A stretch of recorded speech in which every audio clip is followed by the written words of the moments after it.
Hello po, magandang hapon. Update po tayo.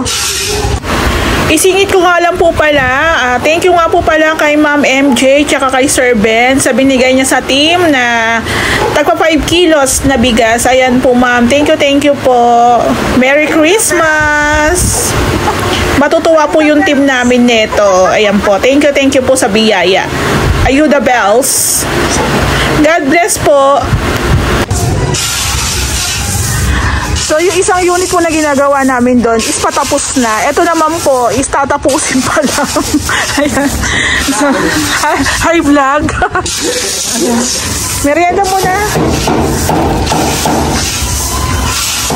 So, bali ito po yung unit ni ma'am na sabi niya sana matagal na kaming nakita para pwede na silang mag-Christmas dito. Kaso yun nga, hindi namin kakayanin ma'am matapos kasi marami kang ipapagawa. So, bali yung unit ni ma'am is meron din po siyang metal span drill. So, sa mga susunod na araw, mag-i-install na rin tayo ng kisame dito. Ayan po. So, na-plastering na rin. Before po pala kami naglagay ng PVC roof, naglagay po muna kami ng insulation. Ayan, may insulation tayo dyan.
po sa loob, nakapag-demolish na kami, sila pala. Sila, ayan. So, kay ma'am, meron po siyang bar counter. Bar counter, 60. 60 ang bar counter ni ma'am. Ganon? Oo, syempre. Oo, 60. Dahil yung mga homemade na alak yun. Paano na? Alak dito? Oo. Ano ka dito? Oo. Oo. So, meron tayong pa-bar counter dito. Tapos, open to. Tapos, na-finish na rin po nila yung pinag-tibagan. Ayan. Then, maglalagay sila ng... merienda muna kayo. Hindi ka pumili ng biscuit? Ayaw mo? Oh. Biscuit. Pambara. Ayan. So, ito po, ibang design din to kasi actually sa pinakagawa po namin, sila client po talaga ang nagdi-design kasi nga halos pare-parehas ang unit. Kumbaga sila, iniiba po nila. So, yung kay ma'am, meron kami ilalagay dito na parang divider, pero tapat lang po ng lababo. Kasi gusto nila parang ma-hide ng konti yung mga gamit-gamit doon. So, may ilalagay tayo dito mga tubular, then ipipinturahan po natin. Tapos dito po sa unit ni ma'am, yung pinakalababo natin is pa-L. Pa-L po siya. Dito po yung lababo, doon po yung kalan. Pagdating naman po sa height, standard naman tayo. Ayan, standard naman tayo dyan. Hindi naman sa may kahon. Ayan. Lalagay ko ng mahal. So, magalatag muna tayo dito ng, tawag dito, water lines. Yung water lines natin, magpapanibagong latag po tayo ng tubo. Ayan. So, gantong itsura parang wala pa eh. Pero once na nabubuo na, nagkakaroon na ng kulay. Ayun. Makikita mo na yung lawak. Tapos ito nga po palang unit ni ma'am is naka-wall tiles din po yung gilid na yan. Yung side na yan, side dito naka-wall tiles. Pati po dito, naka-wall tiles tayo. Ayan. Wala na iba dito? Pati rin po ito naka-wall tiles. Pinakompute ko po kay Ray kanina kasi kagahapon nag-compute kami. Kabilang side lang, itong side lang. So, bali, mas more on naka-tiles tayo dito sa may extension. Parang iwas na kami sa pintura kasi nga yung pintura nadudumihan, lumulobo, nagagasgasan, tapos kailangan ayusin. Ayan. So, dito nga po pala, magpapalagay si ma'am ng cabinet. Tapos harap niya dito. Ayan. Utilities, grocery, cabinet. Tapos, storage pala. Utilities, grocery storage. Tapos, yung ating rep. Ayan.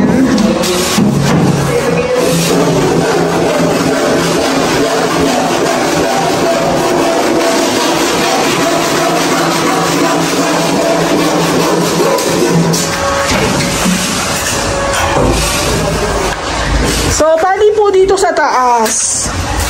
Yung taas po pala ni ma'am, okay na to. Kaso, hindi pa po kami nagpa-final paint. Gawa ng, alam nyo na, hindi pa namin natatapos yung baba. Nag-aakyatan na po yung mga alikabok. Ayan po. So, natapos na rin po namin yung paglalagay ng UPVC roof. Ayan po. Tapos, meron na rin po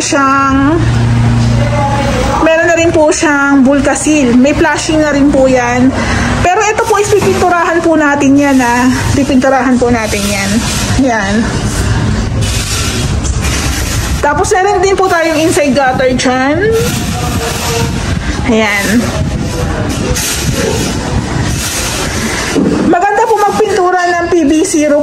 ng mga hapon, yung hindi masyadong mainit. Ayan.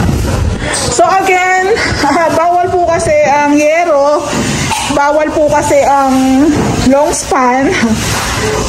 So, yung PVC po yung ginagamit namin instead na polycarbonate. Pero yung iba po dito sa pastry, ang gamit po nila is nakakalusot na po yung yero. So, ito po unit ni ma'am. Maglalagay din po tayo ng PVC. Kaya ito po is hindi pa namin ginagalaw. Pero nakaabang na po yung ating mga wirings para dyan. So, bali bukas, Christmas party po namin. So, ang balik po yata ng iba, 26, 27. Ayan, depende kung papasok po sila. So, ito yung unit ni ma'am. Halos kompleto na po ng accessories. Mas maganda nga po yung naka-ready na kasi kinukuha po namin yung sukat. Ayan, kinukuha po namin yung sukat. Importante po kasi yan na once na magagawa na kami ng lababo, kailangan po is naka-ready na yung ating mga accessories. Unang-una na po yung lababo tsaka yung kalan. Kung built-in ang gagamitin. Ayan.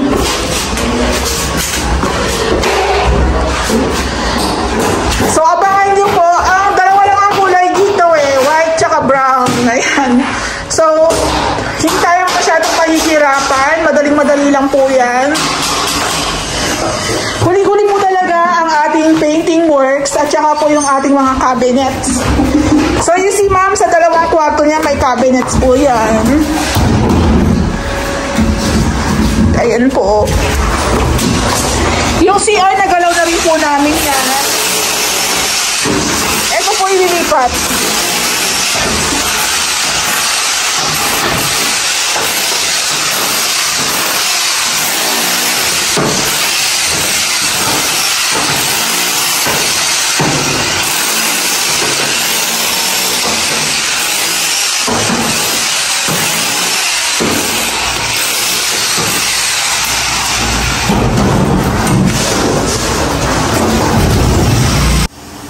So, bali, flooring na rin po namin yung back extension ni ma'am. Ayan. So, bali, hinihintay na lang po nating matuyo yan. Nakalatag na rin po yung mga tubo at saka wirings.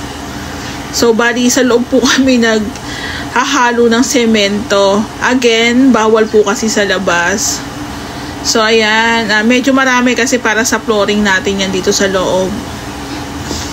Then, the next day naman po is flooring na rin po kami dito sa may front extension. Then, ayun nga po, nakalatag na rin yung mga PVC, yung mga tubo natin, wirings, yung ating downspout, andyan na rin po yan. Catch basin po pala, ayan. So, nagpanibagong linya po tayo ng ating mga tubo dito. Ayan, so meron na rin po tayong counter slab. I-install na lang po tayo ng tiles dyan. So, sa gawa namin Pacquiao, kaya kung titingnan nyo, sa dami rin namin project, yung schedule po namin nung araw na yun is magagawa rin talaga. Tapos, kung sa arawan bibilangin, syempre, mas mabagal. Pero yun nga po, diskarte po ng Rehouse Makeover yan kung paano po namin i-renovate ang isang unit dito sa Lumina. Ayan po. So, tiling works po tayo, ceiling works po tayo dito kay Ma'am muna.